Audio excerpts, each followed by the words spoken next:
Let's take a look at this tailpiece. Remember when we had this on here, it's extended way past the saddle. And we know that we want to have that tailpiece sitting right back here. So this particular tailpiece has gut still as a tailgut piece. And it's tied up and melted into these knots. There's not a whole lot that we can do to retie this or melt it. It can be done. So this one here actually has string. So we could come in here and remelt these and push this back a little bit and tie those back together. But to be honest with you, that is hot and not awesome, and this stuff is still old and worn out. So we're actually going to replace it. And the tailpiece gut replacements that are available to us now are so much better. I'm going to use a pair of side dikes and just come in here and cut this material and pull those out. And then we're going to grab a new violin tailgut. There we go. Voila. Violin full size. I recommend getting these from Howard Core, and the model number on these is AC916-1. This is a Whitner tailpiece gut, and it has these threaded materials on a non-stretching piece of plastic. So I'm going to unscrew just one of the nuts and slide it through the tailpiece. And notice how I left the other nut on there, so it's just going to bind it. And then I'm going to just put my thumb on that, making sure it doesn't go anywhere, bend this back around, and stick that all the way back up in there. And then I'm going to push this all the way in, so I've got more flexibility and more material to work with on this side. And I'm going to take that nut that I still have in my fingers here, and just re-screw that on. And I'm going to try to match these two in distance.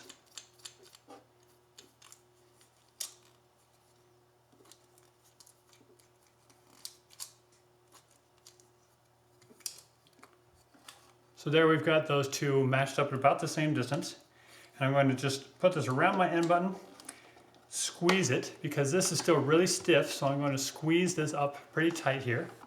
I'm going to squeeze this material and then pull this into place. Now, you notice here, when I've got new material, I'm actually bumping up against my chin rest. So I'm going to loosen my chin rest and just slide him out of my way so it doesn't interfere with anything.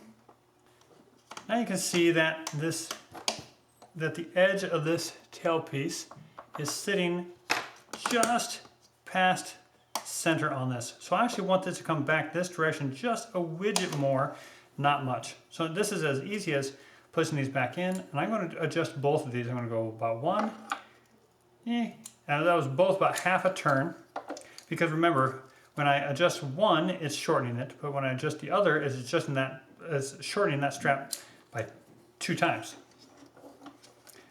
Squeeze it, pull it back in. I still want just a little bit more.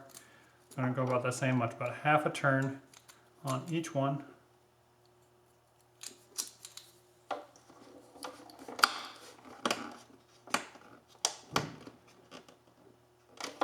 Quarter of a turn more.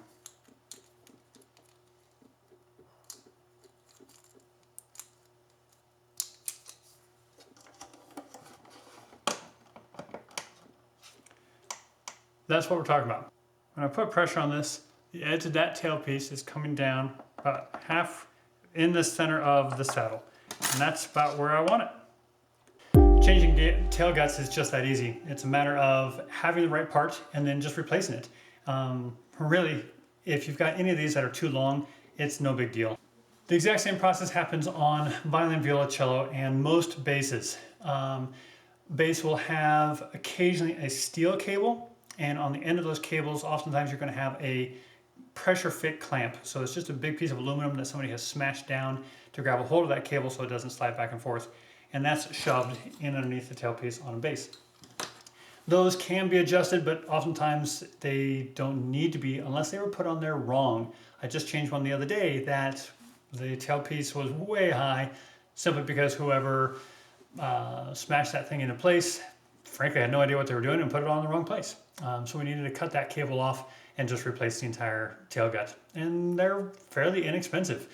So it's not that difficult of a repair and not that time consuming. Even on a string bass where I had to let all the string tension down, draw out the bridge, move everything out of the way, use a pair of cutters to get that off, and that was a challenge. It is a steel cable, so you do need a pair of cutters that can actually get through that material. I think the entire thing took me less than 20 minutes to get it all the way back together and tune back up and ready for the student to play again. So this is something that you can easily do, and I highly recommend taking a look through all of your inventory and making sure that those tailpieces are in the right spot. You will certainly get more maturity, volume, sound, presence out of your instruments by simply moving a tailgut.